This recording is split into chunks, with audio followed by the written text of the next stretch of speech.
મનરેગા યોજના અંતર્ગત રોજગાર દિનની ઉજવણી વજેપુરા ગ્રામ પંચાયતના ગોળનાલ ગામે કરવામાં આવી. બાળ તાલુકાના વજેપુરા ગ્રામ પંચાયતના પેટાપરા ગોળનાલ ગામે મનરેગા યોજના અંતર્ગત રોજગારી દિનની ઉજવણી કરવામાં આવી.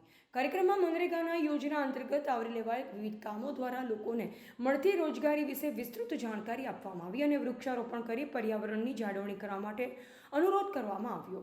તેમજ લાભાર્થીઓ દ્વારા આપવામાં આવેલ જોટકાળના ફોર્મ અધિકારી દ્વારા સ્વીકારવામાં આવ્યા. પ્રસંગે બાળ તાલુકા વિકાસ અધિકારી સુશ્રી હનીકુમારી સિસોદિયા, મનરેગા ટેકનિકલ આસિસ્ટન્ટ શ્રી વત્સલકુમાર ધીમંતભાઈ પટેલ, તલાટી કમ મંત્રી શ્રી પટેલ હિનલબેન, જિલ્લા સદસ્ય શ્રી CRK પટેલ, તાલુકા સદસ્ય શ્રી અદેશી ચૌહાણ, ભાજપા બાયડ તાલુકા મહામંત્રી શ્રી મણિભાઈ પટેલ અને ગ્રામજનો તેમજ લાભાર્થીઓ ઉપસ્થિત રહ્યા.